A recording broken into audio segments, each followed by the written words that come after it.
Je m'appelle Chloé Morel et j'ai 36 ans. Si vous posez la question à mes collègues, ils vous diront probablement que je suis la fille sur qui on peut compter. Celle qui se souvient de chaque date d'audit, qui a un tableau Excel pour absolument tout, et qui est capable de démêler un cauchemar logistique à 23h47 pendant que tout le monde se dispute encore pour savoir à qui la faute. Si vous aviez posé la question à mon petit ami, il vous aurait dit que j'étais solide. C'était son mot, pas le mien. Solide, stable, toujours présente. Mais si vous posiez la question à son ex, elle m'aurait sans doute qualifié autrement. Pépère, prévisible, la copine bouge trop juste bonne à garder son côté du lit au chaud en attendant qu'il se réveille et réalise qu'il méritait mieux. Bref, peu importe ce que vous êtes en train de boire, gardez-le à portée de main. Ceci n'est pas juste une histoire de silence punitif. C'est l'histoire du mois où mon mec a essayé de m'effacer de ma propre vie, et comment j'ai réalisé que j'étais bien mieux dans l'espace vide qu'il avait laissé derrière lui. J'ai rencontré Mathis quand j'avais 31 ans et lui 28. Je travaillais dans les opérations logistiques à Marseille, le genre de boulot où une bonne journée signifie qu'un camion arrive à l'heure en plein mois de juillet sans que la climatisation ne tombe en panne. Lui travaillait dans la vente d'équipements dentaires. Nos mondes se croisaient juste assez pour qu'on puisse se plaindre des mêmes hausses du prix du carburant et des ruptures de stock, mais pas au point de ramener exactement le même stress à la maison. On s'est rencontrés lors d'une soirée jeu de société chez un ami commun. J'étais là parce qu'il fallait bien quelqu'un pour tenir les scores. Il était là parce qu'il fallait quelqu'un pour faire des blagues. Il avait ce sourire un peu de travers et le genre d'yeux verts que les scénaristes de comédies romantiques survendent toujours. J'avais une manette entre les mains et absolument aucune envie de sortir avec qui que ce soit. Puis, il s'est penché par-dessus mon épaule, m'a regardé humilier tout le monde à Mario Kart et a dit « Tu sais que tu es terrifiante, hein ?» Merci, ai-je répondu. Il a ri comme si je venais de flirter au lieu de le menacer. On a passé le reste de la soirée dans la même équipe. 5 ans plus tard, nous ne partagions plus seulement des manettes. Nous partagions un crédit immobilier. Pas de mariage, pas de bague. Pas parce qu'on ne croyait pas au mariage, mais parce que la paperasse ne nous avait jamais semblé être ce qui rendrait notre couple réel. À la place, on avait acheté un T4 à Aix-en-Provence. Pas d'enfant, 2 voitures payées, sa machine à expresso, mon setup de gaming. Une chambre pour nous, une pour mon bureau, et une chambre d'amis. C'est là que se trouvait mon PC, là où ma meilleure amie Léa et moi faisions nos raids en ligne, là où Mathis et moi avions l'habitude de nous blottir le week-end pour perdre des après-midi entiers sur des campagnes en mode coupe. Avions l'habitude, car tout a basculé il y a environ 6 mois. C'est à ce moment-là que Camille est réapparue. Camille, c'est l'ex de Mathis. Ils sont sortis ensemble au milieu de la vingtaine. Une relation chaotique, dramatique, avec trop d'alcool et un manque cruel de limites. D'après lui, ça avait brûlé fort et vite, avant d'exploser en plein vol. D'après le compte Instagram de Camille, c'était une histoire d'amour tragique où elle avait tout donné avant d'être trahie par un lâche. Quand j'ai rencontré Mathis, Camille était un fantôme, juste un contact mis en sourdine dans son téléphone et un prénom qu'il avait mentionné une fois alors qu'on mangeait des pizzas par terre, un peu éméché. Elle était le chaos incarné, m'avait-il dit. Toi, tu ne le es pas. Je l'avais pris comme un compliment. Puis, il y a 6 mois, Camille a eu ce qu'elle appelait son réveil. Elle a traversé une rupture difficile avec un autre gars, a rejoint 3 groupes d'émancipation féminine différents, et s'est mise à poster de longs monologues sur la charge mentale et la médiocrité des hommes. Au début, Mathis regardait ça de loin. Et puis un jour, il est rentré en disant « Eh, Camille m'a envoyé un message. Elle fait partie d'un groupe de développement personnel maintenant. Elle dit qu'elle veut faire amende honorable, qu'on soit amis. » J'aurais dû dire non tout de suite, mais je ne suis pas du genre jalouse. Ou du moins, c'est ce que je croyais. Si tu es sûr que c'est une bonne idée, avais-je répondu prudemment en faisant défiler les options sur Uber Eats. Elle veut juste s'excuser, Chloé. Elle suit une thérapie maintenant. Il avait embrassé le sommet de ma tête comme si j'étais adorablement paranoïaque au lieu d'être raisonnablement prudente. C'est toi que j'aime. C'est juste pour tourner la page. Tourner la page a surtout ressemblé à rouvrir une vieille blessure et laisser quelqu'un d'autre saigner partout dans notre salon. Étape 1, les textos. Puis les notes vocales. Puis les appels hebdomadaires. Camille avait une opinion sur tout. Au début, c'était inoffensif. Elle dit que j'étais émotionnellement indisponible à l'époque, m'a rapporté Mathis un soir, du même ton que s'il lisait la météo. Je ne veux pas répéter ces schémas avec toi. Cool, ai-je dit. Moi non plus. Mais plus il lui parlait, plus ses phrases commençaient par « Camille dit que ». Camille dit que les hommes ne remarquent pas ce que les femmes font à la maison. Camille dit que les jeux vidéo sont une fuite émotionnelle. Camille dit que les couples qui s'aiment vraiment passent tout leur temps libre ensemble. L'ironie de recevoir des conseils de couple de la part de la femme qu'il décrivait autrefois comme le chaos avec du mascara ne m'avait pas échappé. « Est-ce que ça te gêne ?» m'a-t-il demandé une fois, presque penaud. « Oui », ai-je répondu, parce que je mets un point d'honneur à dire la vérité quand on me la demande directement. Mais j'ai confiance en toi. J'aurais dû m'en méfier. Le truc avec le poison, c'est qu'il ne s'annonce pas avec des trompettes. Il s'infiltre à petite dose. Soudainement, ma façon de remplir le lave-vaisselle était inefficace. Les repas que je cuisinais étaient trop lourds, parce que le groupe bien-être de Camille faisait une cure pour le microbiote intestinal. Mes soirées gaming du lundi avec Léa 2 petites heures, à la même heure chaque semaine depuis des années sont devenues immatures et le signe d'un problème de priorité. On est des adultes, Chloé, m'a-t-il dit un soir pendant que je remuais les pattes. On ne devrait plus se comporter comme des étudiants.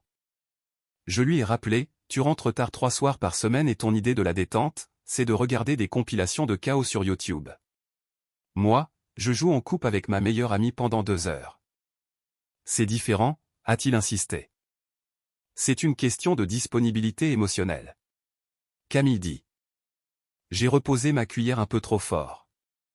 Camille n'habite pas ici, ai-je lâché. Il a eu l'air sincèrement blessé. Elle essaie juste de m'aider à être un meilleur partenaire. C'est fou comme cette aide ressemblait à des critiques constantes pour lesquelles je n'avais jamais signé. 2 mois après le début de l'ère Camille, Mathis a rejoint un club de lecture en ligne qu'elle lui avait recommandé, avec des titres du genre « Ne vous contentez plus de moins » ou « Récupérez votre énergie face aux vampires émotionnels ». En soi, ce n'était pas de mauvaise idée. Je suis totalement pour l'affirmation de soi et la fixation de limites. Mais, bizarrement, chaque leçon semblait m'être directement destinée. Si j'étais épuisé après une journée de 12 heures et que je n'avais pas envie d'analyser le ton d'un texto que j'avais envoyé plus tôt, j'étais dans l'évitement. Si je demandais à passer une soirée seule après une semaine brutale, je bloquais la connexion. Si je disais vouloir garder mon lundi soir pour jouer avec Léa, je privilégiais mes hobbies au détriment de notre couple. La femme qui avait l'habitude de se blottir contre moi sur le canapé pendant que je jouais s'asseyait désormais à l'autre bout, les bras croisés, regardant des vidéos TikTok sur les copines qui font le strict minimum. Sa créatrice de contenu préférée ? Une fille qui ressemblait curieusement à Camille. Il y a 2 mois, j'ai commis l'erreur de suggérer que, peut-être, éventuellement, Mathis laissait son ex avoir un peu trop d'influence sur notre présent. Il venait de terminer un énième appel d'1 heure avec elle, à faire les 100 pas dans la cuisine en riant à des blagues que je ne pouvais pas entendre. Quand il a raccroché, j'ai dit le plus doucement possible, « Et, tu ne trouves pas qu'on consulte un peu trop Camille au sujet de notre couple ?» Il s'est figé. « Donc tu ne veux pas que j'aie d'amis ?» a-t-il demandé. « Ce n'est pas ce que je. Tu veux être mon unique système de soutien émotionnel. C'est ça ? Non, Mathis. Je n'aime juste pas que ton ex soit la personne principale avec qui tu analyses notre relation. » Son visage s'est fermé, comme un rideau de fer qui s'abaisse.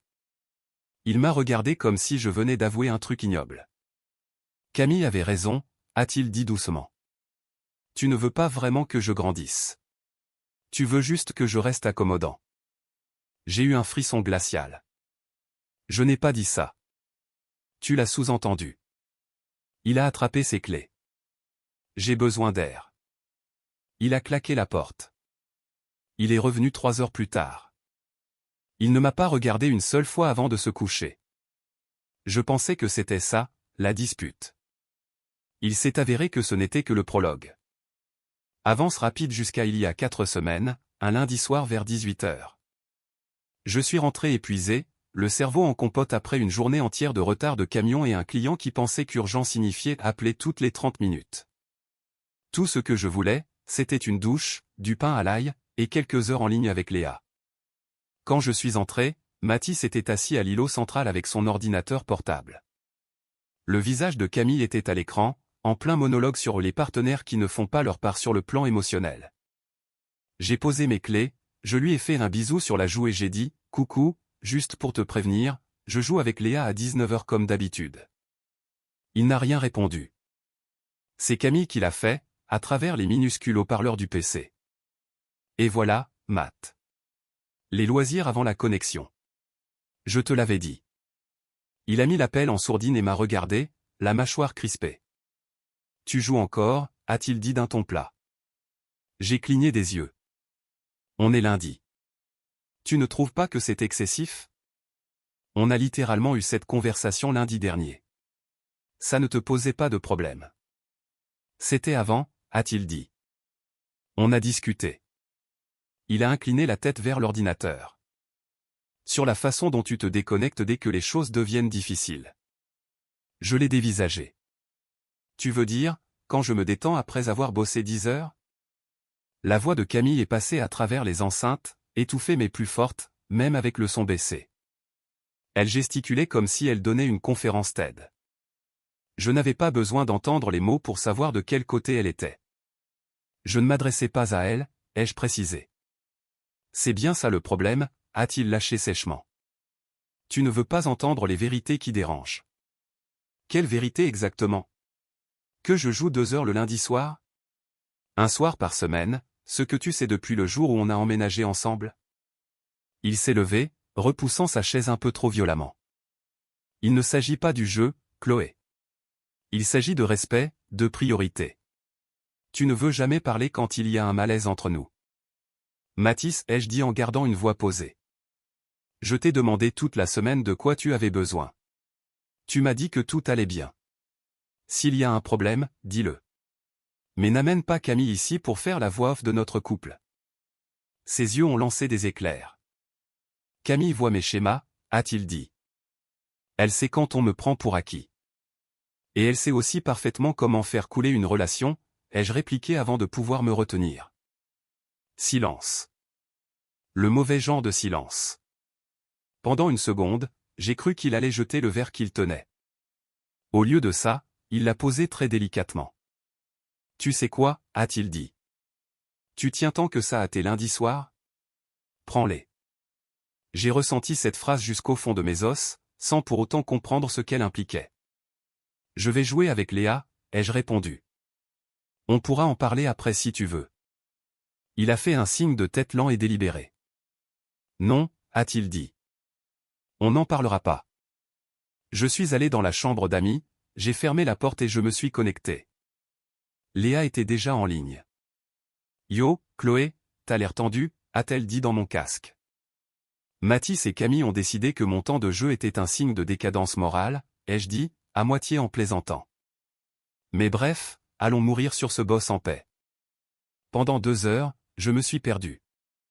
Le cliquetis du clavier, les mécaniques du boss, les vannes de Léa. Quand je me suis déconnecté et que j'ai retiré mon casque, la maison m'a semblé anormalement silencieuse.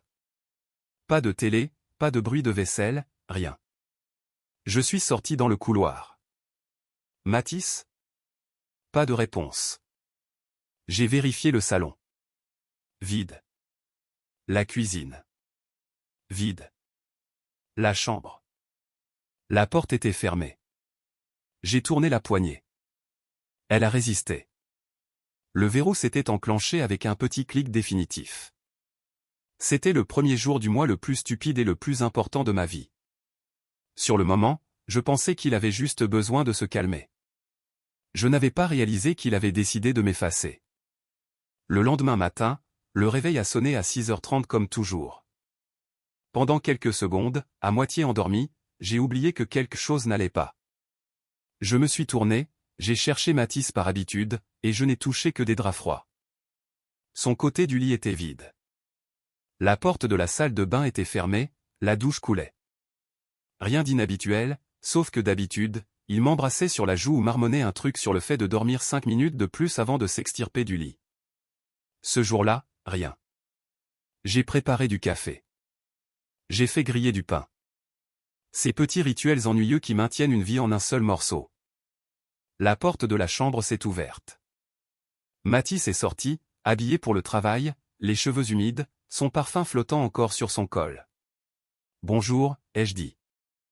Il est passé devant moi sans s'arrêter. Aucun contact visuel, pas un grognement, aucune reconnaissance de mon existence. Il s'est servi du café comme si je n'étais pas debout à 1 mètre de lui, a pris son mug isotherme, a attrapé ses clés et est parti. La porte s'est refermée doucement. Le silence qu'il a laissé derrière lui n'était pas paisible. Il était calculé, comme une mise en scène. Sortie du petit ami. Entrée du néant. Jour 2 du traitement silencieux. Je suis rentré du boulot pour le trouver assis à la table de la cuisine, en train de faire défiler l'écran de son téléphone. Il y avait une assiette dans l'évier, une tasse, des miettes de pain. Sur le plan de travail, il avait aligné ses compléments alimentaires comme de petits soldats.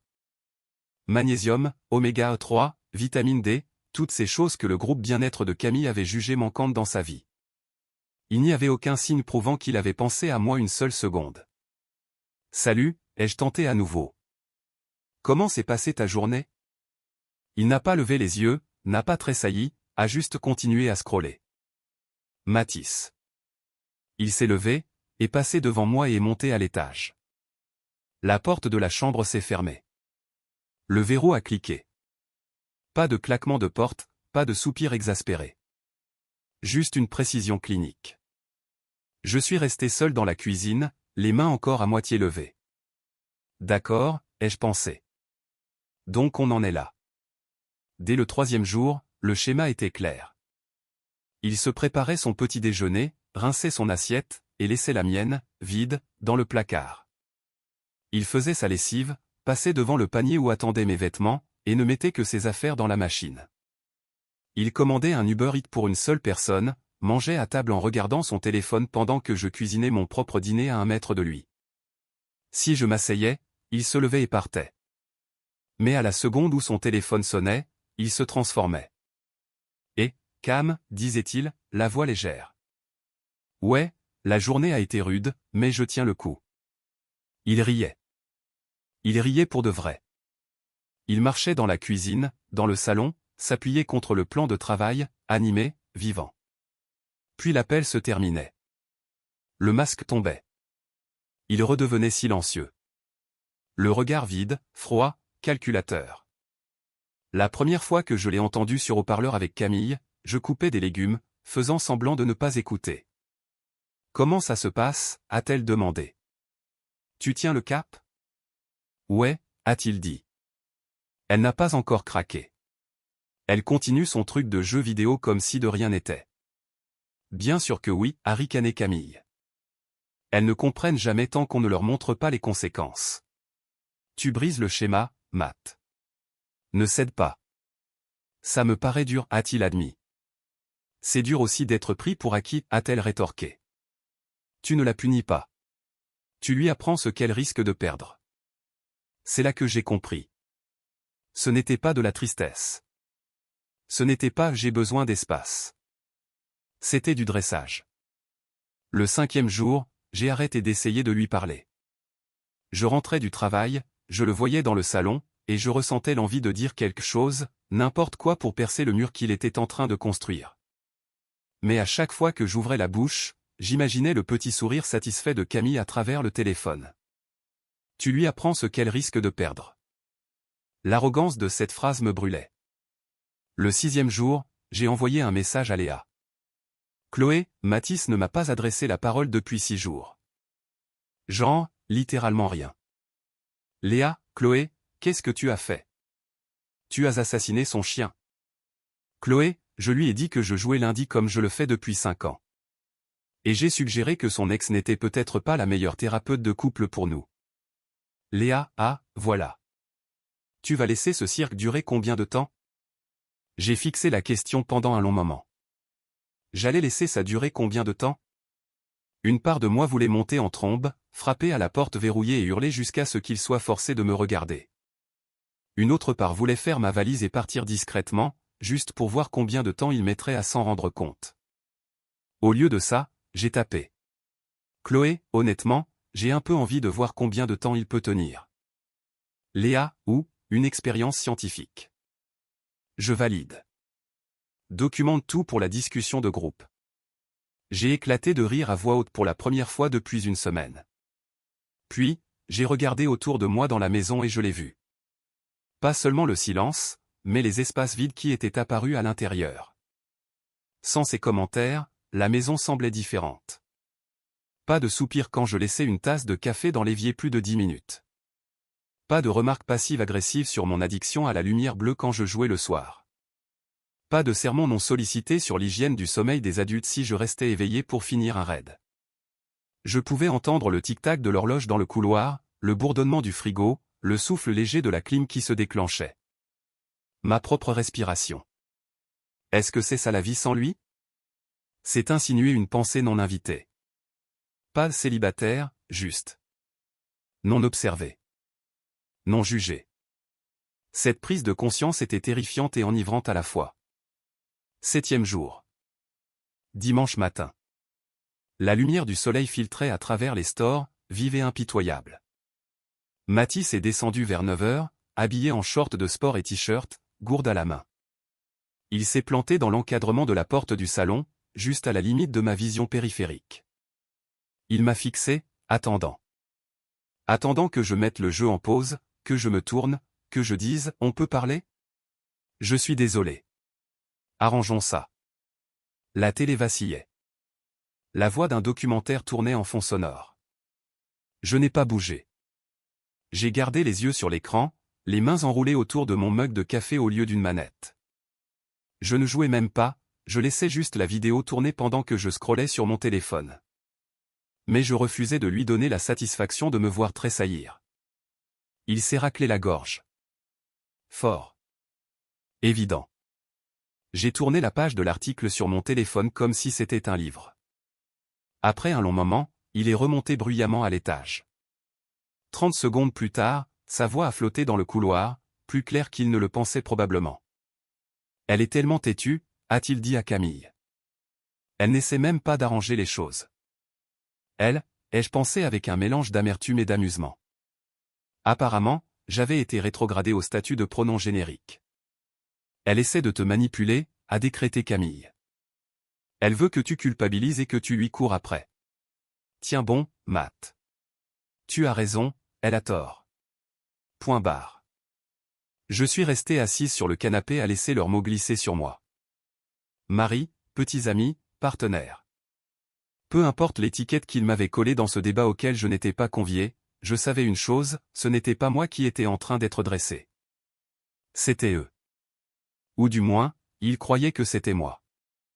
Ce soir-là, après un autre dîner où nous avions mangé des plats séparés dans des pièces séparées, je me suis tenu dans le couloir à fixer la porte fermée de la chambre d'amis. Il y a 6 mois, c'était notre espace. Puis, lentement, ça s'était transformé en son débarras personnel. Du matériel de musculation qu'il n'utilisait jamais. Des cartons d'achat compulsifs sur Amazon. Camille l'avait convaincu de commander une pile de livres sur les styles d'attachement qu'il devait toujours lire un jour. Mon PC était relégué dans un coin, à moitié enseveli sous une pile de linge qui n'était même pas à moi. Cette vue m'a noué la poitrine. Ce n'était plus une pièce neutre. C'était la preuve physique de tout ce que j'avais laissé rétrécir en moi pour qu'il soit à l'aise. J'ai ouvert la porte, j'ai allumé la lumière. Les grains de poussière en suspension ressemblaient à des paillettes, ou peut-être à des retombées radioactives. D'accord, ai-je dit à voix haute dans le vide. Si on joue à un rapport de force, je vais au moins récupérer ma chambre. Les cartons ont filé au garage. Ces vieux vêtements qu'ils ne mettaient jamais, empilés proprement. Ces pots de protéines, ces bandes de résistance et ces rouleaux de massage alignés dans un coin. J'ai traîné son rameur inutilisé dans le couloir, j'ai contracté mon dos, et je l'ai descendu dans les escaliers, marche après marche. Mes cuisses brûlaient, mes bras tremblaient. C'était incroyable. J'ai retrouvé ma chaise de gaming sous une pile de décorations de Noël qu'on n'avait même pas utilisée l'année dernière parce qu'il avait décrété que recevoir du monde était trop stressant. J'ai passé l'aspirateur, nettoyé le bureau, déroulé mes câbles avec la tendresse d'un rituel, reconnecté mes écrans, mon clavier, ma souris. J'ai remis ma petite figurine de renard, un cadeau de Léa, dans le coin du bureau où elle devait être. À chaque objet que je déplaçais, la pièce redevenait un peu plus mienne.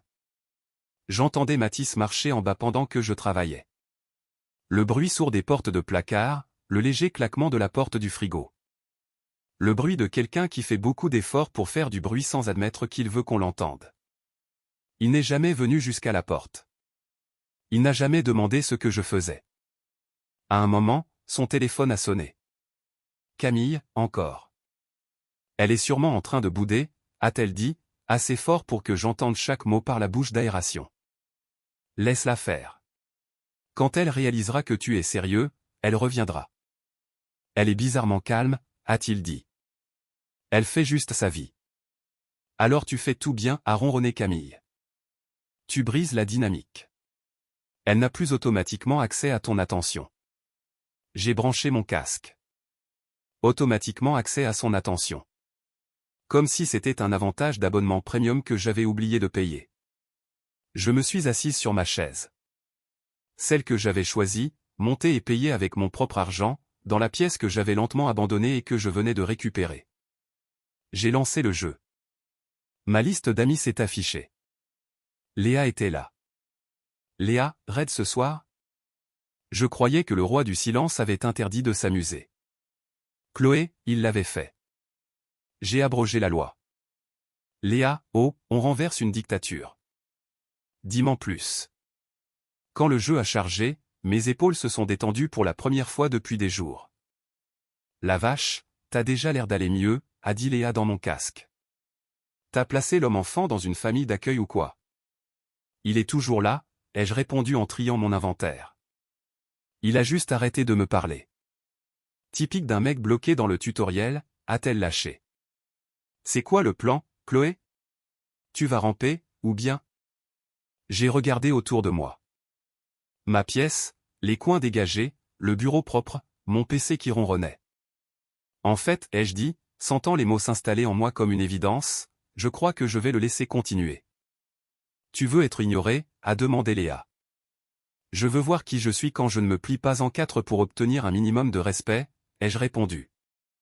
Si son amour est livré avec un bouton mute et un mode punition, peut-être que je suis mieux en tant que simple bruit de fond. Léa est restée silencieuse une seconde. Ok, a-t-elle fini par dire. Alors ce soir, on farme de l'équipement et on parle stratégie. Autant pour ce boss que pour ta vie. J'ai souri. Un vrai sourire, pendant que nos personnages entraient dans le donjon. En bas, un placard a claqué. La porte d'entrée s'est ouverte, puis refermée. Je ne suis pas allé voir à la fenêtre s'il était parti.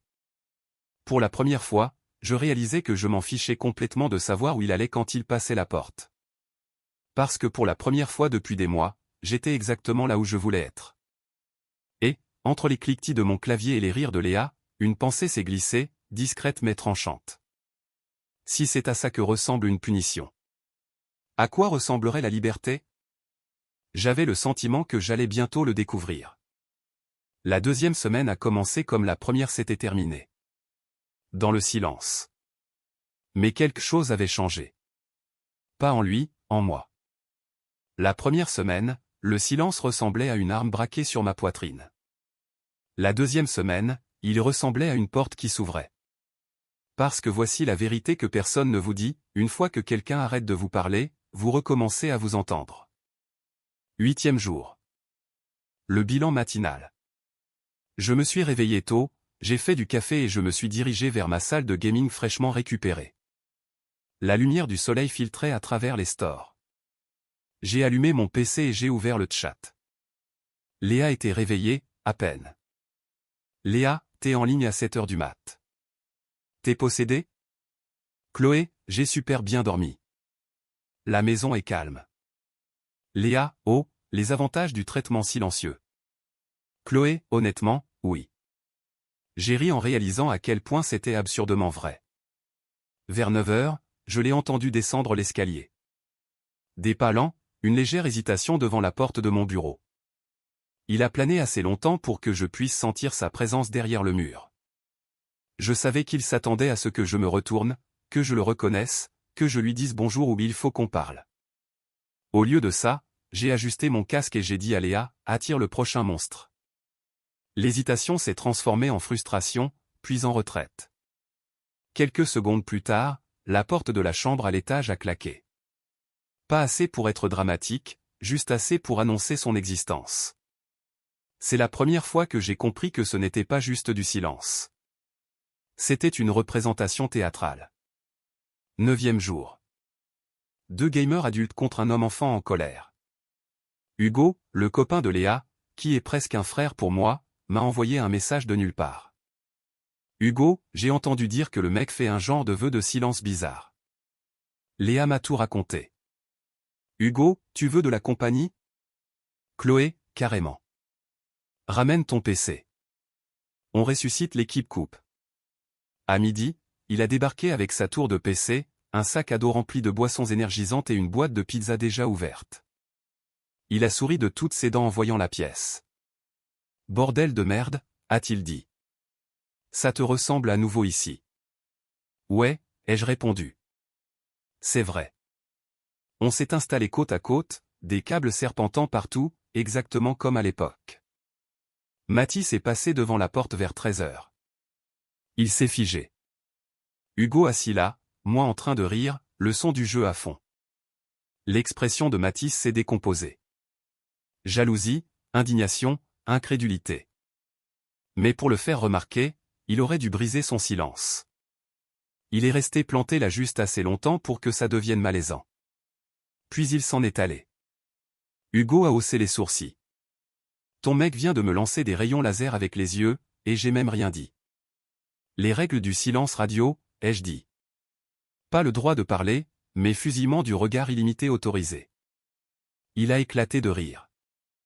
Il a l'air de vouloir déposer une plainte pour tapage d'urne à Dieu lui-même. 10e jour. La guerre du salon. Le samedi matin, je suis entré dans le salon et je me suis arrêté net. À un moment donné au cours des 6 derniers mois, Mathis avait discrètement tout réarrangé pour que ça corresponde à ses préférences. Le canapé avait un angle bizarre, trop loin de la télé, tourné vers rien du tout. La table basse était à l'autre bout de la pièce. Mon plaid préféré était coincé derrière une plante. Son immense fauteuil de gamer ergonomique monopolisait un coin comme un trône. 6 mois plus tôt, j'aurais laissé couler. Pour éviter le conflit. Pour que ça reste son espace. Pas aujourd'hui. J'ai pris appui sur mes pieds et j'ai commencé à tout remettre à sa place. Le canapé face à la télé, la table basse au centre, le plaid plié sur la coudoir, son ridicule fauteuil de gamer poussé dans un angle où il ne dominait plus la pièce comme un dictateur.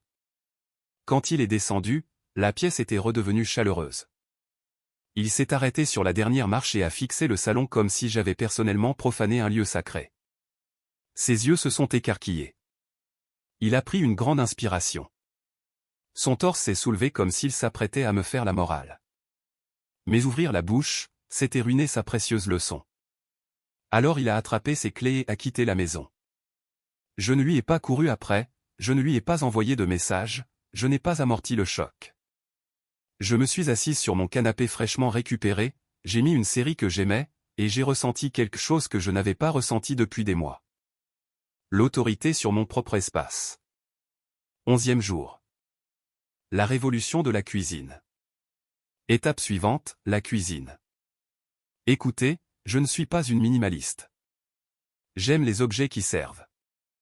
Mais la croisade esthétique de Mathis, entièrement inspirée par le feed Instagram de Camille, avait transformé notre cuisine en un musée stérile de l'inutile. Ma poudre de protéines avait été bannie dans le cellier. Mes vitamines jetées au fond d'un tiroir. Notre grille-pain exilé dans le garage parce qu'il cassait l'ambiance. Un ensemble de bocaux décoratifs sans étiquette siégeait sur le plan de travail, vide, mais apparemment ça élevait l'espace. C'était une prise d'otage. J'ai craqué. J'ai rapatrié le grille-pain à l'intérieur comme on sauve un ami perdu de vue. J'ai posé mes compléments alimentaires proprement sur le comptoir. J'ai créé une petite station de petit déjeuner. Fonctionnelle, un brin chaotique, très moi. Ensuite, j'ai cuisiné tout ce dont j'avais envie. Des ailes de poulet épicées, du pain à l'ail, de la vraie nourriture avec du goût. Mathis est entré en pleine cuisson, a vu la transformation, et s'est figé. Il a plané derrière moi, attendant. Attendant que je m'excuse, que je me recroqueville ou que je m'explique. J'ai retourné une aile de poulet sans même me retourner. Il a fini par attraper un shaker de protéines et est monté. L'équivalent silencieux d'une porte qui claque. 12e jour. La crise non verbale. À ce stade, son silence n'était plus calme.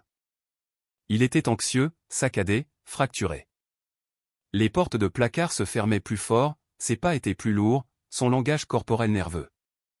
Le traitement silencieux est censé faire craquer la personne punie en premier. Sauf que c'était lui qui fissurait. J'entrais dans une pièce, il sursautait comme s'il avait été pris en faute, se postait derrière moi, attendait que je parle. Il avait besoin que je craque. Que je demande ce qui n'allait pas, pour restaurer la dynamique. J'ai refusé. Il ne comprenait pas que sa punition était en train de me rendre accidentellement les morceaux de moi-même qu'il avait lentement effrités. 13e jour. Mon garage, pas son garde-meuble. Il avait transformé le garage en décharge. Des cartons, des achats inutiles, la déco de saison, des vieux vêtements, des outils qui ne servaient à rien. Mon établi était enterré sous son bazar. Le dimanche, j'ai tout sorti. Trié, empilé, étiqueté. Ensuite, j'ai fait ce que je repoussais depuis un an. J'ai monté le PC haut de gamme dont j'avais acheté les pièces mais que je n'avais jamais assemblé parce qu'il se plaignait que c'était trop cher, trop de bazar, ou trop bruyant. J'ai posé le boîtier sur l'établi. Les vis ont cliqueté, les ventilateurs ont tourné.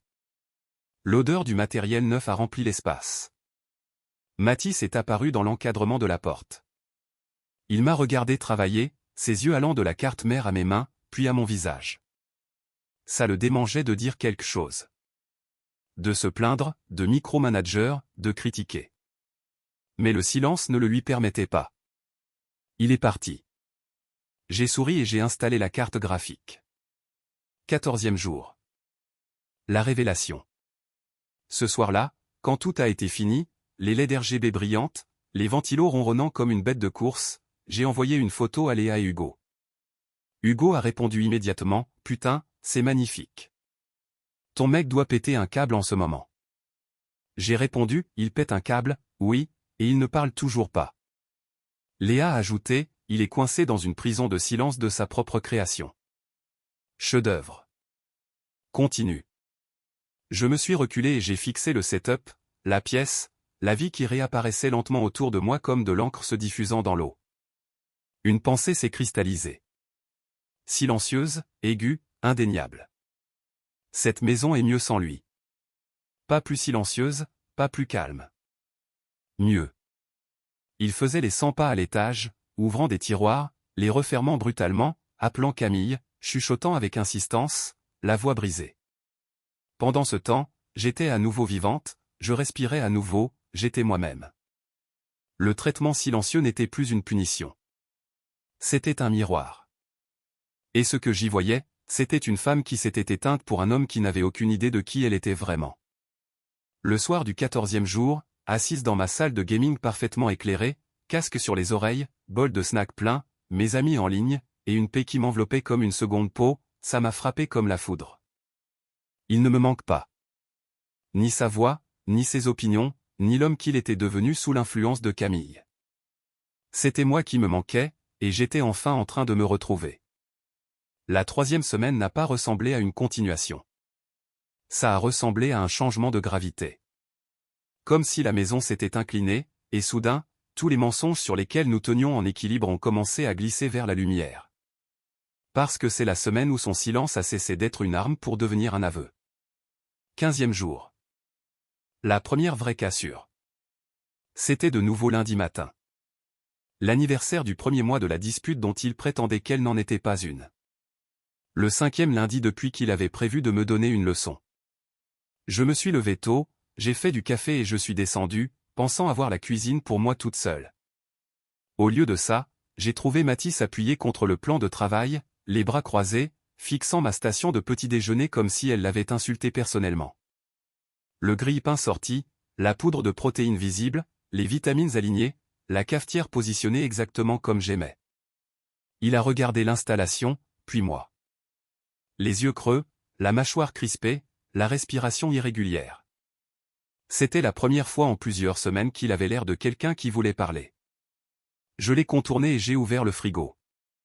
Il a fait un pas en avant, me bloquant le passage, et l'espace d'une fraction de seconde, je jure qu'il a failli prononcer mon prénom. Sa bouche s'est ouverte, son torse s'est gonflé comme un ballon trop tendu. Mais là, derrière ses yeux, j'ai vu le moment exact où il s'est souvenu. Camille. Ses règles. Ses scripts. Sa doctrine Dieu garde le cap. Il a fermé la bouche, s'est écarté et est parti. J'ai attrapé ma brique de lait, refermé la porte du frigo et j'ai murmuré pour moi-même, lâche. 16e jour. La visite. C'était mercredi soir quand ses parents ont débarqué. Il lui avait envoyé un SMS plus tôt dans la semaine, mais il les avait ignorés tout comme il m'ignorait. Alors, ils sont arrivés à l'improviste, un plat gratiné à la main, comme le font les parents quand ils sentent que quelque chose cloche mais que personne ne parle. Mathis a ouvert la porte avec cette expression cassante qu'il arborait depuis un mois. Une fierté fragile tendue sur du vide. Chloé, s'est exclamée sa mère en me voyant dans la cuisine. Oh ma chérie, ça fait une éternité. Elle m'a serré fort dans ses bras, chaleureuse, familière. J'ai failli pleurer sur son épaule. Son père m'a fait un grand sourire, comment ça va le boulot, ma grande? J'ai souri en retour. C'est bien. Chargé, mais bien. Mathis s'est figé derrière eux comme un PNJ bugué dans un jeu vidéo. C'était la première fois en 3 semaines qu'il était forcé de partager l'oxygène avec moi devant des témoins. On s'est assis pour dîner. Ses parents, joyeux et bavards. Moi, calme et poli. Mathis, se décomposant sur les bords. Sa mère a posé une question sur les vacances. Avant que je ne puisse répondre, il a coupé court. On n'en a pas encore discuté. C'était la première phrase qu'il prononçait depuis 21 jours. Je me suis figé, ma fourchette en l'air. Ses parents n'ont rien remarqué. Mais moi, si. Quand ils sont partis, n'ayant aucune idée qu'ils venaient de traverser un champ de bataille silencieux, Mathis a fermé la porte et a pivoté vers moi. Tu as fait ça exprès. Fais quoi, ai-je demandé. Tu m'as forcé à parler. Tu as manipulé tout le truc. Je l'ai dévisagé, sincèrement abasourdi. Je ne t'ai forcé à rien, ai-je dit. Tes parents ont posé une question. Tu y as répondu. Son visage s'est tordu. C'est exactement ce que Camille m'avait dit de surveiller. Tes petites tactiques passives-agressives de merde. Quelque chose a cassé en moi. Le chagrin silencieux et régulier a disparu. À la place, juste une clarté absolue. 17e jour. La première vraie dispute. Moi, je te manipule, ai-je dit lentement. Après que tu aies passé 3 semaines à faire comme si je n'existais pas. Ce n'est pas pareil. C'est exactement la même chose, ai-je répondu en faisant un pas vers lui. En fait non, c'est pire. Parce que je n'ai pas choisi le silence. C'est toi. Il a cligné des yeux, surpris par le tranchant de ma voix. J'ai continué. Tu n'as pas demandé de l'espace. Tu n'as pas posé de limite. Tu ne m'as pas dit ce dont tu avais besoin. J'ai pointé l'escalier du doigt. Tu t'es enfermé dans une pièce et tu m'as puni comme une enfant. Je ne te punissais pas, a-t-il insisté. Je te donnais des conséquences. Même chose, ai-je répondu. C'est juste du vocabulaire différent. Sa mâchoire s'est contractée. Et c'est là que je l'ai vu. Une petite lueur de terreur au fond de ses yeux. Pas la peur que je parte, ni de perdre notre couple, mais de perdre le contrôle. Le traitement silencieux, ai-je dit doucement, m'a montré quelque chose que je ne voulais pas voir. Il a dégluti. Quoi? Que je suis plus heureuse quand tu ne m'adresses pas la parole. Il s'est pétrifié. Parce que quand tu te tais, ma voix s'est brisée, mais j'ai continué. Tu ne me critiques pas, tu ne me corriges pas, tu ne filtres pas tout ce que je fais à travers la rage de Camille. Ce n'est pas juste. C'est la vérité, ai-je dit. Et je pense que tu le sais. On s'est tenu dans le couloir. 6 mètres et 5 ans nous séparaient. Et pour la première fois, je ne me suis pas senti minuscule dans cet espace. Je me sentais réveillé. Il m'a regardé comme s'il ne me reconnaissait pas. Peut-être que c'était le cas. Parce que la femme qu'il avait punie tout le mois, la fille discrète, conciliante, celle qui se rendait facile à aimer était partie. Et celle qui se tenait devant lui n'avait plus peur de son silence. Elle en avait fini avec ça. 18e jour. Les appels deviennent plus forts. Le lendemain, il n'a même pas essayé de faire semblant que tout allait bien. Il faisait les 100 pas dans le couloir, ouvrait et fermait des tiroirs, s'asseyait sur le canapé, se levait, partait. Il n'arrêtait pas de regarder son téléphone. Il n'arrêtait pas d'appeler Camille. J'ai entendu chaque mot par la bouche d'aération près des escaliers. Elle est impossible, a-t-il sifflé. La voix de Camille était tranchante et familière. Tant mieux. Ça veut dire qu'elle est déstabilisée. Continue de tenir le cap. Rien ne marche, a-t-il lâché, exaspéré. Elle ne réagit pas du tout. Elle agit comme si elle n'avait pas besoin de moi. Camille a soupiré de façon dramatique. Bien sûr qu'elle a besoin de toi. Elle te teste. Non, a-t-il répondu misérablement. Je crois qu'elle en a vraiment fini. Un blanc. La voix de Camille s'est adoucie, légèrement vindicative. Alors tu dois monter d'un cran. Montre-lui que tu ne te laisseras pas marcher sur les pieds. Et comment je fais ça sans parler, a-t-il explosé. Sois créatif, a dit Camille. Le traitement silencieux n'est qu'un outil parmi d'autres. J'ai failli rire. Leur stratégie ne marchait pas. Leur plan tombait à l'eau. Leur leçon s'effilochait. Ils pensaient que j'étais le problème. Mais en réalité, ils avaient joué la mauvaise carte. Et maintenant, la maison ressemblait à une scène de théâtre sur laquelle ils essayaient de jouer une pièce alors que le public avait déjà quitté la salle. 19e jour. Le pivot. Ce soir-là, après des heures à faire les 100 pas, il a frappé à la porte de ma salle de gaming. Pas fort, juste 2 petits coups doux. Je l'ai laissé frapper. Je n'ai pas ouvert. 2 minutes plus tard, je l'ai entendu au téléphone, la voix brisée. Elle ne veut pas me parler. Elle ne veut même pas me regarder. La réponse de Camille, ça veut dire que tu es en train de gagner. Gagner. Intéressant comme mot. Parce que de là où j'étais assise dans une pièce qui était à nouveau la mienne, dans une vie où je pouvais enfin respirer, ça n'avait vraiment pas l'air d'être moi la perdante. 20e jour. Le moment où j'ai su. Je me suis réveillé avec un calme que je ne saurais expliquer. Je me suis brossé les dents, j'ai attaché mes cheveux, j'ai fait du café, je me suis assise sur le canapé avec un plaid sur les jambes. Il est descendu et s'est arrêté en me voyant. Je n'ai pas tressailli, je n'ai pas parlé, je n'ai pas détourné le regard. Et quelque chose dans son visage s'est effondré. Pas de la colère, pas de la fierté. Juste une prise de conscience. Il avait passé un mois à prouver qu'il pouvait vivre sans ma voix. Et ce faisant, il m'avait montré exactement ce que ça faisait de vivre sans la sienne. Il a ouvert la bouche, et pour la première fois, je n'espérais pas de mots de sa part. J'espérais le silence. Parce que le silence, de sa part, signifiait la clarté pour moi. Et la clarté, c'était ce qui m'avait manqué depuis bien trop longtemps. Plus tard dans l'après-midi, je me suis assise dans ma voiture, sur le parking d'un supermarché. Le moteur tournait, la clim me soufflait sur le visage. J'ai ouvert Google et j'ai tapé 3 mots, avocat séparation Aix-en-Provence. 3 noms sont apparus. J'ai cliqué sur le premier. Et pendant que le téléphone sonnait, j'ai murmuré quelque chose que je n'aurais jamais cru dire un jour, je crois que j'en ai fini. Je n'ai pas pris cette décision dans un moment dramatique digne d'un film. Ce n'était pas de la rage. Ce n'était pas un cœur brisé. Ce n'était même pas du chagrin. C'était un calme absolu. Le genre de calme qu'on ressent quand on arrête enfin de nager à contre-courant pour simplement se mettre debout. 21e jour. La consultation. Le cabinet de l'avocate était une suite calme au 7e étage, avec vue sur le centre-ville d'Aix. Des murs neutres, un éclairage tamisé. Le genre d'espace conçu pour que les fins aient l'air administratives plutôt que catastrophiques. Elle s'appelait Maître Valérie Dupont. La quarantaine, blazer impeccable, le regard assez affûté pour couper du verre.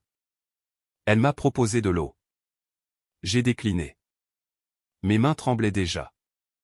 Alors, a-t-elle dit en ouvrant son ordinateur, dites-moi pourquoi vous êtes là. Et je l'ai fait. Pas chaque détail, pas chaque blessure. Je ne lui ai pas parlé du jour où il a qualifié les jeux vidéo de défaillance morale, ni du soir où j'ai pleuré dans la salle de bain si doucement que ça n'a même pas perturbé son silence. Mais je lui en ai dit assez. 5 ans de vie commune, un crédit immobilier partagé, pas d'enfants, des finances globalement séparées. Un mois de silence punitif intentionnel utilisé comme manipulation.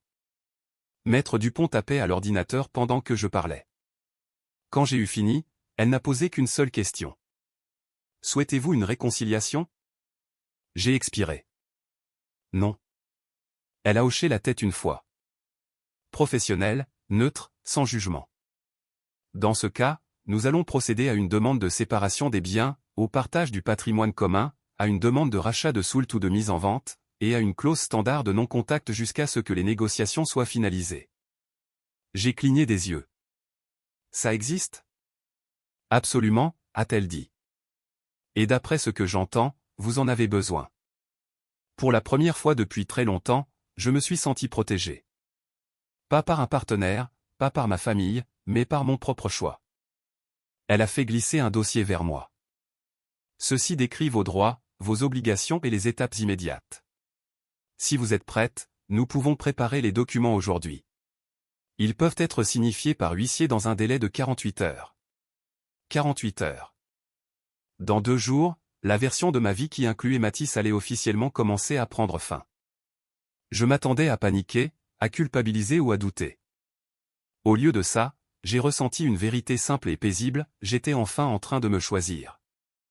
22e jour. Les préparatifs. Quand je suis rentré, la maison était vide. Ses chaussures n'étaient plus dans l'entrée, son sac de sport avait disparu, la voiture n'était pas dans l'allée.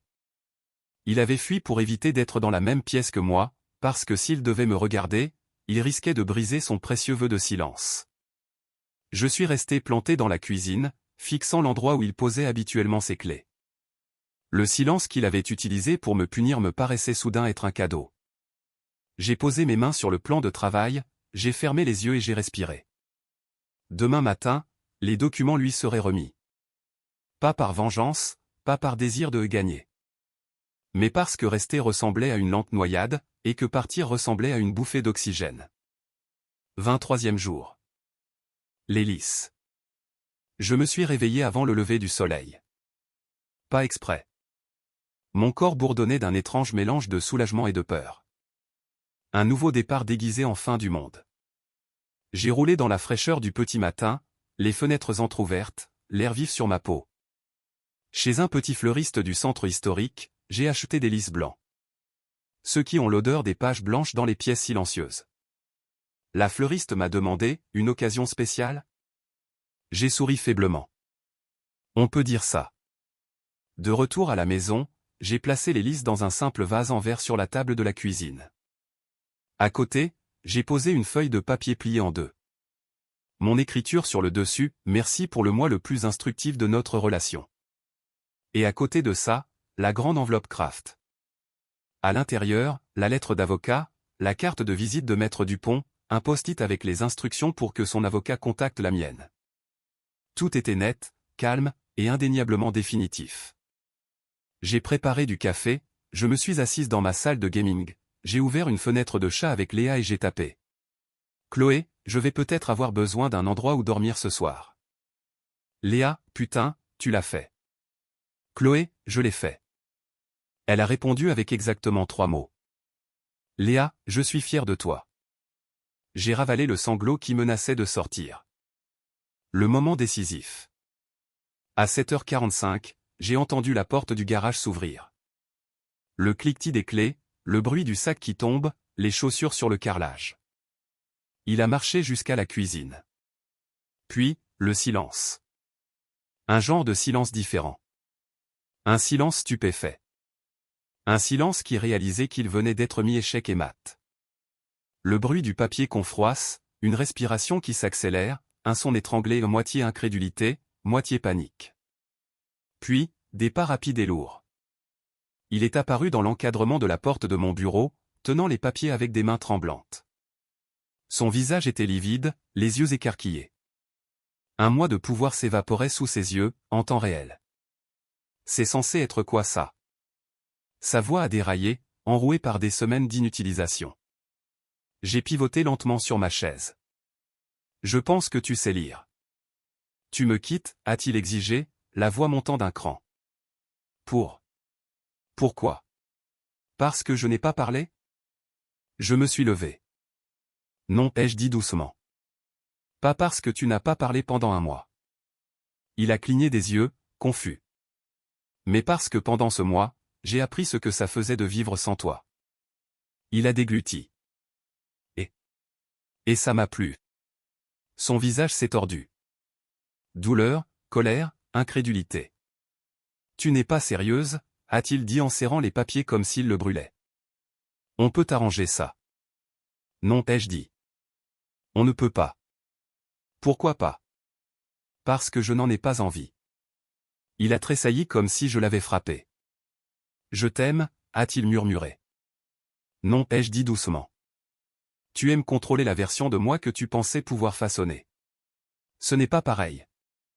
Sa voix a de nouveau monté. Je ne signerai pas ça.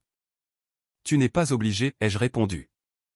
On n'est pas mariés, il suffit qu'un de nous exige la vente de l'appartement. Que tu coopères ou non, c'est terminé. Sa respiration s'est bloquée. Tu as fait ça, a-t-il dit d'une voix tremblante. Tu as tout gâché. J'ai senti quelque chose se figer en moi. Non, Mathis. Tu as passé un mois à me montrer exactement à quel point tu n'accordais aucune valeur à ma personne. Tu m'as offert la paix sur un plateau, et tu t'attendais à ce que je la déteste. Je suis passé devant lui. Il ne m'a pas arrêté. Arrivé à la porte d'entrée, j'ai dit une dernière chose. La prochaine fois que tu imposeras le silence à quelqu'un, demande-toi ce qu'il entend quand le bruit s'arrête. Je suis sorti. Il ne m'a pas suivi. Ce soir-là, Hugo m'a ouvert la porte en pantalon de pyjama, une tasse de café à la main. Ça va, a-t-il demandé doucement. Pour la première fois depuis longtemps, j'ai répondu, je crois que oui, ça va aller. Il s'est écarté. Le canapé est à toi. J'ai posé mon sac par terre, je me suis assise et j'ai expiré. Mon téléphone s'est allumé. Un message de Mathis. S'il te plaît, rentre à la maison. Il faut qu'on parle. Puis un autre. Tu fais une erreur. Puis, Camille dit que tu as peur de l'engagement. Elle dit que tu fuis. J'ai bloqué son numéro. Et là, enfin. J'ai respiré. L'air n'avait plus ce goût de liberté emprunté. Le lendemain matin de mon départ m'a paru irréel. Comme si je me réveillais dans une vie à ma taille, au lieu d'une vie dans laquelle je passais mon temps à essayer de me faire toute petite. Je me suis étiré sur le canapé de Léa et Hugo, les cheveux en bataille, le plaid emmêlé autour de mes jambes, l'odeur du café flottant depuis la cuisine. L'espace d'une seconde de pur bonheur, j'ai tout oublié. Puis mon téléphone a vibré. Des dizaines de notifications. Appels manqués, textos, messages vocaux.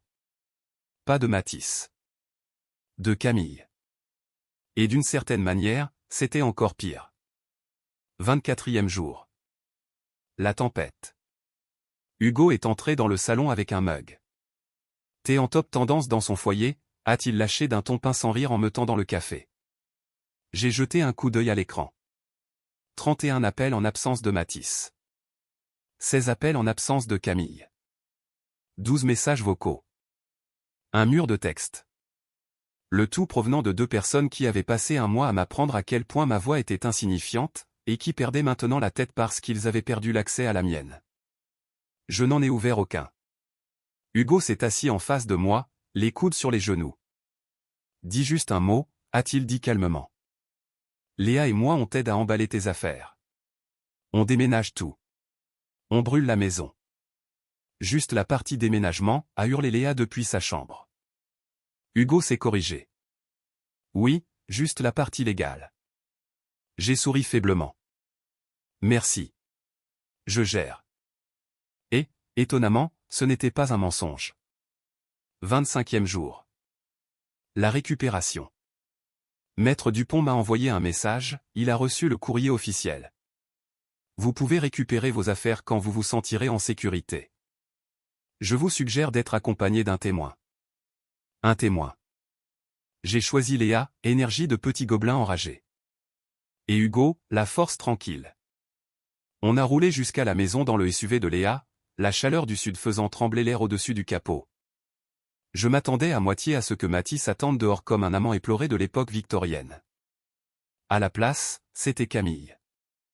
Les bras croisés, le regard assassin, la bouche tordue comme si elle goûtait à la trahison pour la première fois et voulait être remboursée. Mathis se tenait derrière elle. Froissé, épuisé, perdu. Comme un homme à qui on venait de remettre les conséquences de son propre jeu et qui n'en comprenait plus les règles. La confrontation. Camille a marché vers moi en premier. Tu ne peux pas juste partir, a-t-elle craché. Tu dois à Mathis une vraie conversation. J'ai ri. Pour de vrai. J'ai eu un mois entier d'opportunités pour parler, ai-je répondu. Il a choisi le silence. C'était de la discipline, a-t-elle rétorqué. Non, ai-je dit calmement. C'était de la manipulation. Mathis a tressailli. Le visage de Camille a viré au rouge. Tu agis de façon égoïste, vindicative et irrationnelle. Camille, ai-je dit en m'approchant, la voix basse et tranchante. Tu n'as pas le droit de dicter la narration d'une relation dont tu ne faisais pas partie. Elle a ouvert la bouche. J'ai levé la main pour l'arrêter. Et si je voulais des conseils de la part d'une femme qui a tellement saboté sa propre relation qu'elle a besoin d'un public pour s'en remettre, je te l'aurais demandé. Hugo a marmonné un bordel de merde étouffé. Camille a bafouillé. J'essayais seulement de l'aider. Tu essayais de recréer ta propre rupture, ai-je dit. Sauf que cette fois, tu as pu y assister depuis le premier rang. Mathis nous regardait tour à tour. Il commençait enfin, douloureusement, à voir clair. Faire les cartons. On est rentré à l'intérieur. J'ai commencé à rassembler mes affaires. Vêtements, affaires de toilette, mes écrans, mes câbles, ma figurine de renard. Léa et Hugo travaillaient en silence à mes côtés, comme une petite équipe d'intervention ultra compétente. Efficace, prudent, solide. Mathis rôdait dans l'encadrement de la porte, les yeux vitreux. Tu le fais vraiment, a-t-il demandé doucement. Pour les bonnes raisons, ai-je répondu. Il y a quelqu'un d'autre, a-t-il murmuré. Léa a lâché un petit rire sec. Oui. Sa santé mentale. Je lui ai lancé un regard qui voulait dire tu n'aides pas. Elle a haussé les épaules sans l'ombre d'un remords. Mathis s'est frotté le visage. Je ne comprends juste pas comment c'est allé aussi loin. Tu as passé un mois à me prouver que je ne valais pas la peine qu'on me parle, ai-je dit. Maintenant, je te crois. Ce n'est pas ce que je voulais dire. C'est pourtant ce que tu as enseigné. Il est retombé dans le silence. Mais cette fois, ce n'était pas une arme. C'était juste brisé. Le dernier mot. Alors qu'on chargeait les cartons dans le coffre du SUV, Camille est ressortie en trombe. Tu jettes 5 ans à la poubelle, m'a-t-elle accusé. Non, ai-je répondu. Je sauve les 5 prochaines.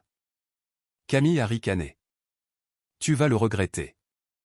J'ai plongé mon regard dans le sien, froid et inébranlable. Non, Camille. C'est toi qui vas regretter. Mathis a brusquement levé la tête, et dans ses yeux, j'ai vu l'étincelle de réalisation, ce n'était pas à Camille de réécrire sa vie, et ça n'aurait jamais dû l'être. J'ai fermé le coffre et je me suis tourné vers lui. Maître Dupont contactera ton avocat pour l'appartement, ai-je dit doucement. On peut partager le bénéfice de la vente, ou tu peux me racheter ma part. Il a hoché la tête faiblement. Chloé, a-t-il murmuré. S'il te plaît. J'ai secoué la tête. Au revoir, Mathis. Je suis monté dans la voiture. Alors que Léa démarrait, j'ai regardé dans le rétroviseur.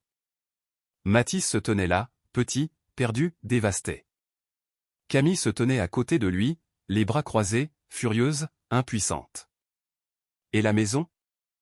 Elle n'avait plus l'air d'être la mienne. Elle ressemblait à une prison dont je venais enfin de m'échapper. Les jours suivants, la séparation a avancé vite. L'appartement a été mis en vente. L'estimation était correcte, et on a récupéré environ 65 000 € chacun après la vente. Il a hésité avant de signer les papiers, puis il a fini par le faire. Probablement un jour où Camille l'a poussé un peu trop loin, même pour lui. J'ai emménagé dans un appartement lumineux avec 2 chambres à Montpellier, avec de grandes baies vitrées et un petit balcon. L'une des pièces est devenue mon studio de gaming. Mon espace. Mes règles. J'ai acheté de nouveaux meubles, des plantes, des lumières douces, un tapis qui ressemblait à de l'aquarelle renversée. J'ai cuisiné mes plats préférés, j'ai joué en couple avec Léa 2 fois par semaine, je suis allé courir le soir, et j'ai dormi en diagonale dans mon lit simplement parce que je le pouvais. Chaque jour ressemblait à un muscle qui se détend. Chaque nuit, à un souffle que je retenais depuis des années et que je relâchais enfin. J'ai continué à attendre que les regrets arrivent. Ils ne sont jamais venus. Les retombées. La nouvelle s'est vite répandue, merci Camille. Elle a traité mon départ comme une rupture qu'elle aurait personnellement vécue. Elle a posté de longues stories hyper vagues. Quand les personnes faibles ne peuvent pas supporter les femmes fortes. Certaines personnes ne grandissent qu'en perdant le véritable amour. Tu ne peux pas réparer quelqu'un qui refuse d'évoluer. Mathis en a reposté 2, avant de les effacer toutes les 2. Des amis communs m'ont contacté. Certains ont demandé ce qui s'était passé. Certains ont pris mon parti, d'autres le sien. Quelques-uns ont essayé de rester neutres. Hugo m'a envoyé une capture d'écran d'une discussion de groupe. Ami, Camille part en vrille. Elle dit que Chloé est partie parce qu'elle se sentait menacée par elle. MDR. Autre ami, félicitations à Chloé pour avoir gagné la paix. J'ai ri plus fort que je ne l'aurais cru. La vérité était simple. Mathis ne m'avait pas perdu à cause de Camille. Il m'avait perdu parce qu'il avait choisi le silence plutôt que le partenariat, le contrôle plutôt que la conversation, la punition plutôt que la communication. Camille n'était que le mégaphone. C'est lui qui a construit la cage. Elle lui a juste tendu le cadenas.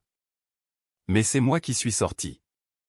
6 semaines plus tard, un soir, alors que le soleil tapissait les murs de mon appartement d'une lumière orange, j'étais assise à mon bureau, casque sur les oreilles, Léa et Hugo riant aux éclats avec moi. J'ai regardé mon écran, mes personnages, mon setup, ma petite pièce baignée d'une douce lumière ambrée, et j'ai ressenti quelque chose que je n'avais pas ressenti depuis longtemps. La plénitude. Pas la victoire, pas le triomphe. Juste moi-même. Je n'avais pas besoin de la voix de Mathis pour définir ma valeur. Et son silence m'avait appris magnifiquement, et de manière totalement accidentelle, que j'avais toujours été capable de me tenir debout toute seule. Mais la vie a le don de vous envoyer une dernière épreuve. Et la mienne a pris la forme d'un rayon de supermarché éclairé au néon. 3 mois plus tard. Quand j'ai tourné au bout du rayon et que je l'ai vu, je n'étais pas préparé. 3 mois de guérison, 3 mois de paix, 3 mois à recoudre lentement les morceaux pour redevenir entière, et puis... Des néons, le carrelage bon marché d'un Monoprix et un caddie rempli de produits d'entretien. Il était là, Mathis. Debout à côté d'un présentoir de bougies en promotion, ressemblant au fantôme de l'homme que j'avais aimé. Plus maigre, plus pâle, la mâchoire mal rasée, les yeux cernés de cette fatigue qu'une simple nuit de sommeil ne peut pas effacer. Quand il m'a vu, il s'est figé. Et derrière lui, serrant un panier rempli de compléments alimentaires bio et dégageant une aura de jugement permanent, il y avait Camille. Évidemment qu'elle était là. La collision. Pendant un instant, aucun de nous n'a bougé. Mon cœur a fait un seul bond sourd dans ma poitrine. Mathis a dégluti difficilement. Camille s'est raidie comme un chat qui aperçoit un chien. J'ai regardé l'un puis l'autre, et quelque chose a basculé en moi. Pas de panique. Pas de chagrin. Juste de la distance. Comme regarder une vieille photo d'une vie qui ne m'appartenait plus. Camille a repris ses esprits la première. Elle a attrapé le bras de Mathis et a sifflé entre ses dents, « Viens. » Ignore-la. Mais Mathis n'a pas bougé. Il m'a juste fixé. Choqué, plein d'espoir, terrifié. Comme s'il voyait la lumière du soleil pour la première fois après avoir vécu sous terre. Il s'est dégagé de la main de Camille. Chloé, a-t-il dit. Sa voix a déraillé sur mon prénom. Camille a pivoté vers lui. Mathis, ne fais pas ça. Mais il l'a repoussé. Pour la première fois, et peut-être la seule de toute sa vie, il a arrêté de suivre ses ordres. Il a fait un pas vers moi. On peut parler, a-t-il demandé. J'ai expiré lentement. Pas ici. Il a hoché la tête, désespéré. Dehors, je t'en prie. Camille a fait un bond en avant comme si elle essayait de le bloquer physiquement. Mathis s'est tourné vers elle, la voix soudainement dure. Arrête de me dire ce que je dois faire.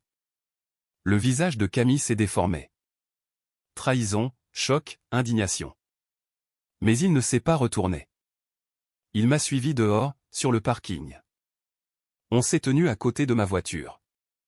La lumière du soleil se déversait sur l'asphalte, la chaleur remontant en vagues du goudron.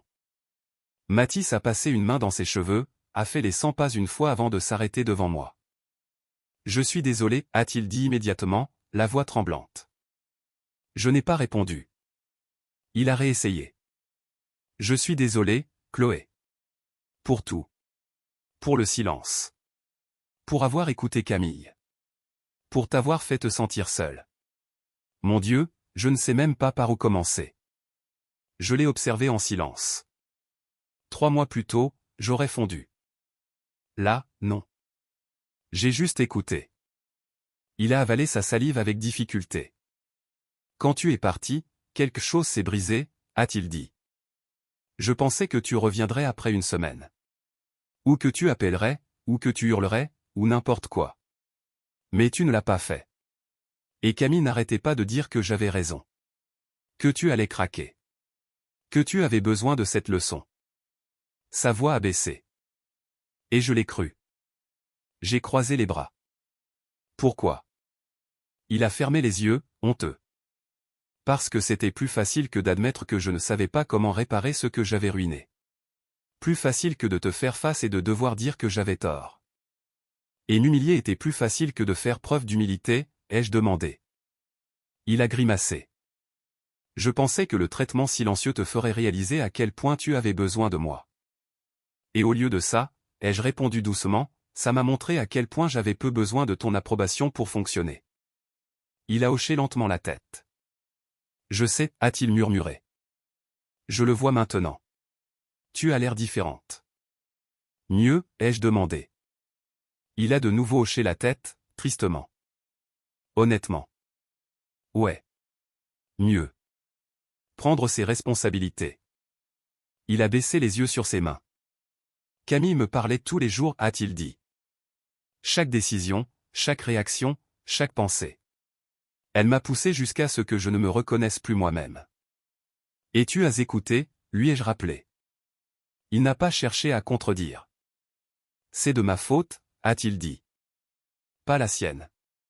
Je l'ai laissé façonner mon couple. Je l'ai laissé me monter contre toi. Je l'ai laissé me convaincre que ma partenaire, la personne qui m'aimait, était l'ennemi. Je n'ai rien dit. Je t'ai perdu, a-t-il chuchoté. Parce que j'ai été trop faible pour voir ce qui se passait. J'ai hoché la tête. C'est vrai, ai-je dit gentiment. Mais tu ne m'as pas perdu parce que tu étais faible.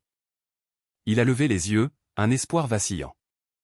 Tu m'as perdu, ai-je continué, parce que tu as transformé le silence en arme et que tu t'attendais à ce que je saigne pour ça. Son visage s'est décomposé. Je sais. La demande. Il a pris une inspiration tremblante. Je ne te demande pas de revenir, a-t-il dit. Je ne suis plus aussi égoïste.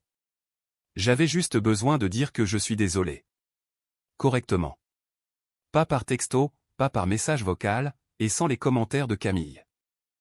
J'ai penché la tête. Tu n'es pas en couple avec elle? Il a secoué la tête violemment. Non, mon Dieu, non. Elle vit toujours avec toi. Non, a-t-il dit doucement. Je lui ai demandé de partir il y a 2 semaines. Pourquoi? Il a hésité. Elle n'arrêtait pas de me dire que rien de tout ça n'était de ma faute, a-t-il admis. Et pour la première fois, j'ai réalisé que j'avais besoin de quelqu'un qui me dise le contraire. Ça m'a surprise. D'une bonne manière. D'une triste manière. D'une manière définitive. La question qu'il n'aurait pas dû poser. Le silence s'est étiré entre nous. Pas un silence utilisé comme une arme cette fois, juste un silence humain. Puis il l'a posé. Est-ce que tu vois quelqu'un en ce moment? J'ai cligné des yeux. Ça ne te regarde pas. Il a grimacé mais a hoché la tête. c'est vrai. Désolé. Il a regardé ses chaussures, la voix à peine au-dessus d'un murmure. Pour ce que ça vaut, quel que soit ce mec, il a de la chance. J'ai failli rire. Il n'y a personne, ai-je dit. Il a levé la tête, surpris. Je ne suis avec personne, ai-je clarifié. Je me concentre sur moi-même, mon espace, ma paix. Oh, a-t-il chuchoté. Alors, est-ce que... Non, ai-je dit fermement. Il n'y a pas d'espoir. Il a fermé les yeux. Et c'est à ce moment-là, pas lors du traitement silencieux, ni lors de la dispute, ni en signant les papiers de séparation, mais à ce moment précis, que j'ai su que c'était vraiment fini. Parce que même avec la porte entr'ouverte, juste d'un centimètre, je ne ressentais plus rien en moi qui cherchait à tendre la main vers lui. La partie de moi qui, autrefois, aurait essayé de nous réparer. Elle avait disparu. Remplacée par quelqu'un de plus stable. De plus fort. Quelqu'un qui n'avait plus peur du silence parce qu'elle avait appris à le remplir avec sa propre voix. La fin. Il a reculé d'un pas. J'espère que tu iras bien, a-t-il dit doucement. Et que tu seras heureuse. Vraiment. J'espère que tu découvriras qui tu es sans la voix de Camille dans ta tête, ai-je répondu. Pour ton propre bien. Il a hoché la tête. Nous sommes restés là, sous le chaud soleil provençal. Deux personnes qui s'étaient aimées, puis s'étaient fait du mal, avant de dépasser la version d'elles-mêmes que cette relation exigeait. Puis, il s'est retourné et s'est éloigné. Camille a crié son nom près des caddies. Il ne s'est pas retourné. Je suis monté dans ma voiture, les mains calmes, le cœur calme. Et alors que je quittais le parking, j'ai attrapé un dernier aperçu de lui dans le rétroviseur. Petit, effacé. Déjà en train de devenir un souvenir. Je ne me suis senti ni triomphante, ni vengée, ni en colère. Je me suis senti libre. Profondément, silencieusement, irrévocablement libre. Épilogue.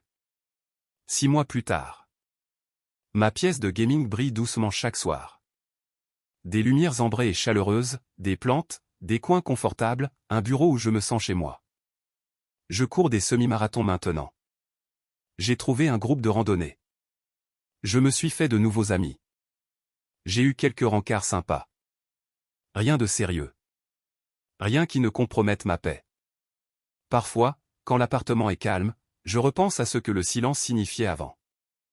À l'époque, le silence ressemblait à une punition. Aujourd'hui, il ressemble à l'autonomie. À une bouffée d'oxygène. À une page blanche. Des gens me demandent si je regrette d'avoir mis fin à tout ça. Je souris à chaque fois. Regretter? Non. Le traitement silencieux était censé m'apprendre une leçon. Et c'est ce qu'il a fait. Juste pas celle que Mathis avait prévue.